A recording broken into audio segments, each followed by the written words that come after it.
Hello tout le monde, je suis heureuse de vous retrouver pour ce podcast dans lequel je transmets mes connaissances, mon vécu, mais également ma vérité.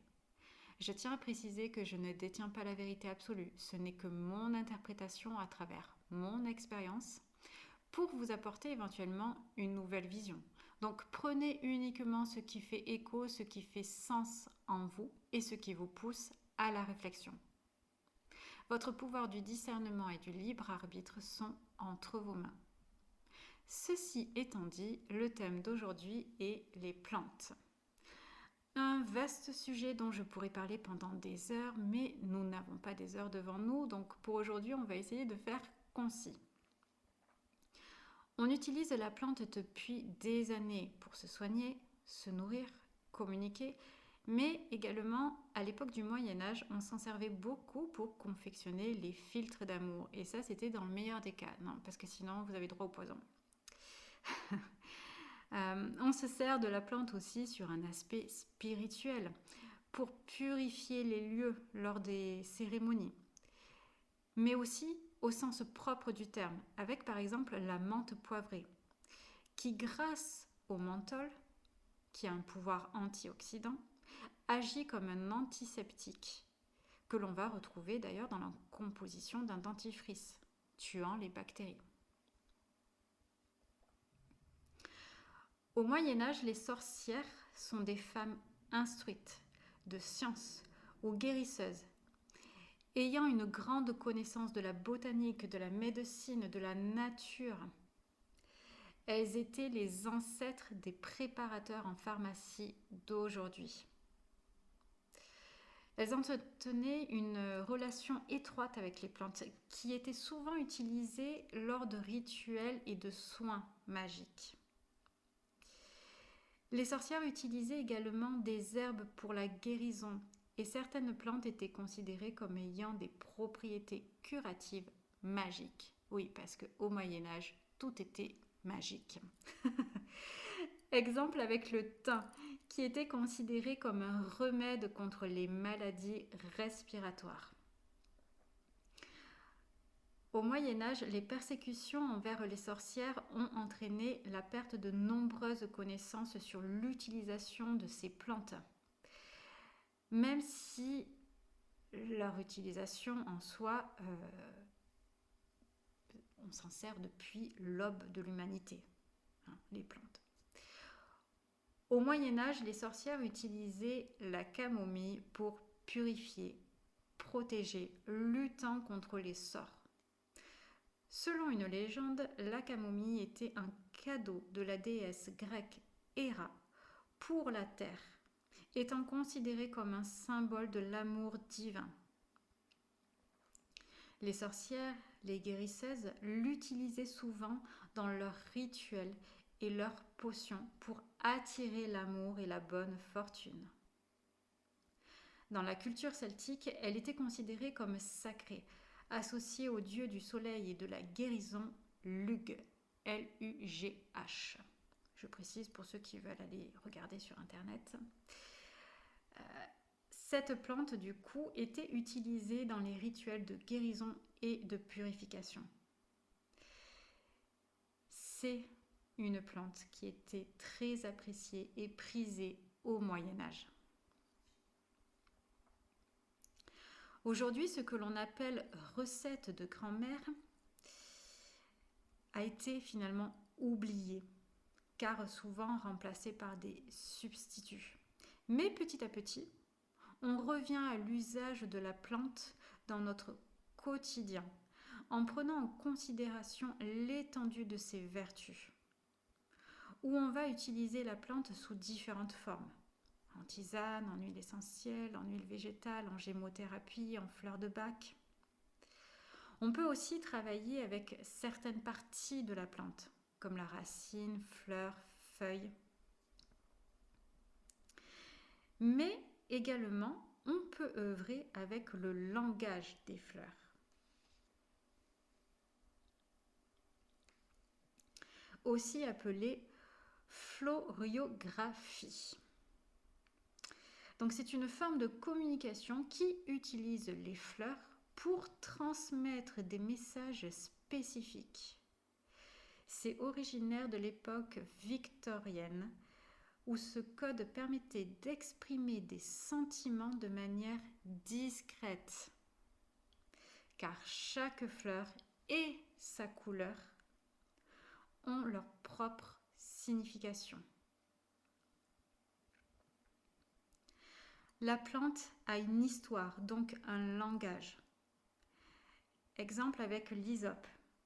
C'est une plante qui est associée aux sorcières, car elle est aussi bénéfique que dangereuse. Et pour cause, elle peut être très toxique en huile essentielle. Herbe célébrée à la Saint-Jean, qu'on utilisait pour purifier et protéger les maisons des esprits négatifs.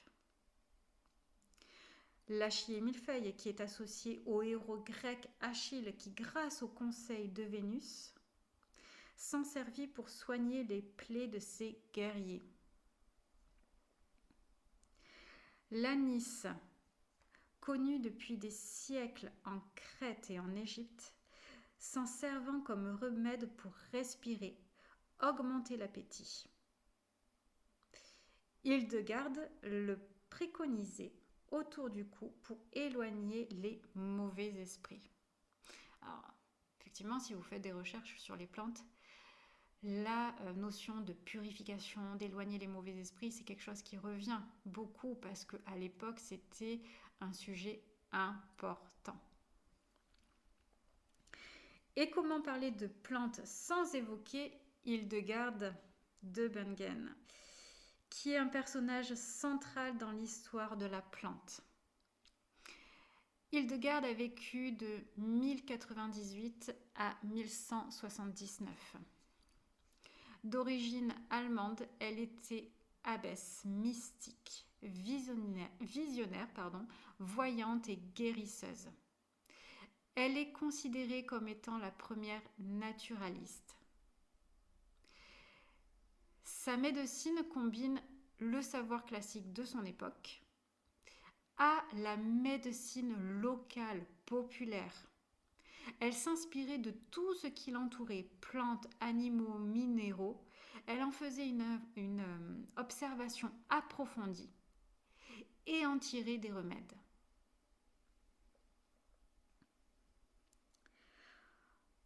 On retrouve la plante au cœur de différentes médecines, telles que l'Ayurveda, où on retrouve les 5 éléments, feu, terre, air, eau et éther, qui sont reliés à 3 doshas, Vata, Pitta, Kapha. Par exemple, une personne de type Vata, donc qui est associée à l'air, au mouvement, évoquant des refroidissements, des personnes stressées, des problèmes de mobilité. On aura besoin de remèdes comme des épices pour aider à réchauffer. Puis vous avez la médecine chinoise, avec une approche énergétique où on va chercher à équilibrer le yin et le yang. Dans la pensée chinoise, la maladie est comme une manifestation à l'intérieur du corps. Chaque saveur, piquant, acide, amer, doux, salé, est associée à un mouvement énergétique, dit le qi, QI, selon une température, chaud, froid, tiède, frais. Par exemple, il va être recommandé des plantes qui rafraîchissent pour des inflammations. L'idée est de garder un équilibre entre le yin et le yang, le chaud, le froid, l'humide et le sec. On retrouve également la médecine antique avec la théorie des humeurs, où on considérait la guérison sous divers aspects, physiques, émotionnels, intellectuels et spirituels. Là aussi, pour garantir une bonne santé, les éléments terre, eau, feu et air était rattaché au corps humain qui devait être en équilibre. Chaque élément correspond à une température sec, humide, chaud et froid, et par conséquent à une humeur. Par exemple, le sang, qui est le foie, le cœur, est associé à l'élément air. Il est chaud, c'est humide.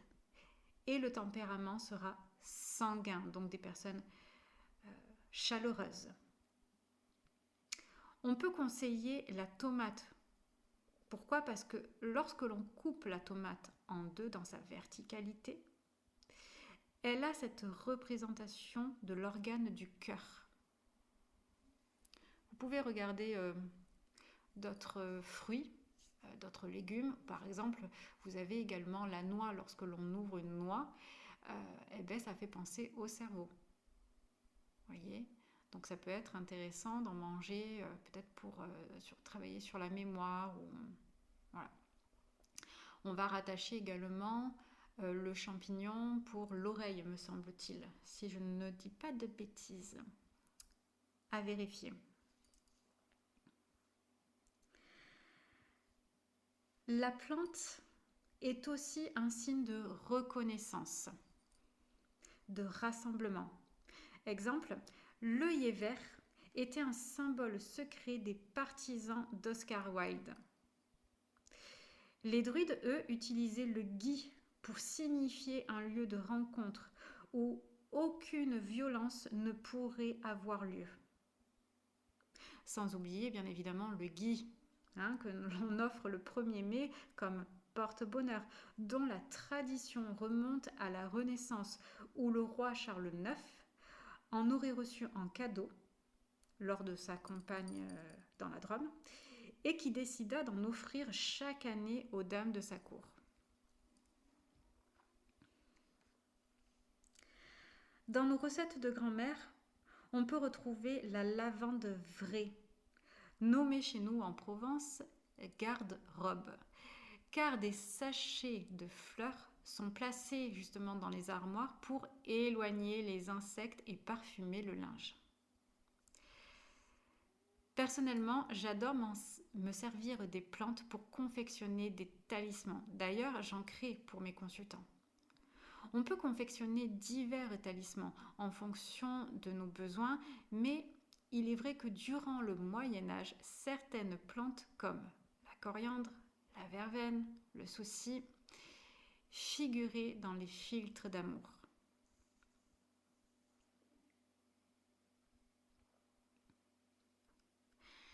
Pour celles et ceux qui souhaitent approfondir sur le thème de la plante, je propose diverses prestations où celle-ci est mise à l'honneur avec notamment initiation au langage des plantes, initiation aux forces sacrées de la nature avec les éléments, accompagnement message de la nature et les ateliers talisman, grimoire, talisman astral. Oui, je vous l'ai dit, la plante est au cœur de mon travail. Je vous mettrai le lien de mon site dans le descriptif de cette vidéo. Pour terminer ce podcast, je ne vais pas vous transmettre une plante et une pierre, comme je peux le faire certaines fois, mais je vais vous transmettre votre fleur de naissance. Alors, c'est parti. On commence bien évidemment avec le mois de janvier qui est associé au perce-neige, symbolisant l'espoir. Février, c'est la violette pour la modestie. Mars, le narcisse jaune. Vous avez entendu ? Narcisse jaune. Parce que la couleur change tout. Pour la renaissance. Avril, la marguerite pour l'innocence. Mai, le lys pour la majesté et la pureté. Juin, la rose pour la gratitude. Juillet, le pied d'alouette. C'est pas la comptine, hein, et la tête, alouette, alouette. Non, là c'est le pied d'alouette. Pour un cœur ouvert. Ça y est, excusez-moi, je suis partie dans mes délires là. Parce que quand j'ai écrit tout ça, je me suis dit, tel à pied d'alouette, ça me fait penser à la comptine. Bref. Août, le glaïeul, pardon. J'en perds mes mots maintenant. Pour la force de caractère. Septembre, Astère, pour la délicatesse. Octobre, le souci, aussi appelé calendula, pour la providence. Novembre, le chrysanthème, pour l'éternité, l'abondance. Décembre, le narcisse paperwhite. Paperwhite. Excusez-moi pour mon anglais approximatif. Pour l'estime de soi. Petite parenthèse qui quand même me semble importante. Si vous êtes amené à utiliser les plantes, s'il vous plaît, on fait attention. Parce que il y a des plantes qui peuvent se ressembler et qui n'auront pas les mêmes propriétés. Hein, c'est comme les champignons, il y en a qui se ressemblent et pourtant il y en a un qui est sain et l'autre qui est mauvais. Les plantes, c'est un peu le même principe. Et surtout, ce qui est important dans les plantes, dans l'usage des plantes, c'est le dosage. Parce que effectivement, certaines plantes à forte dose peuvent être très toxiques. Donc on n'utilise pas de plantes si on ne les connaît pas. Il y a différentes manières, comme je disais, d'utiliser les plantes. Donc prenez celle qui vous paraît la plus saine pour vous, la plus facile à utiliser. Voilà, ça c'était pour la petite parenthèse. Si vous avez aimé, n'hésitez pas à vous abonner à ma chaîne, à liker, à commenter, à partager. Et moi, je vous remercie infiniment pour votre écoute et je vous dis à bientôt. Bye bye!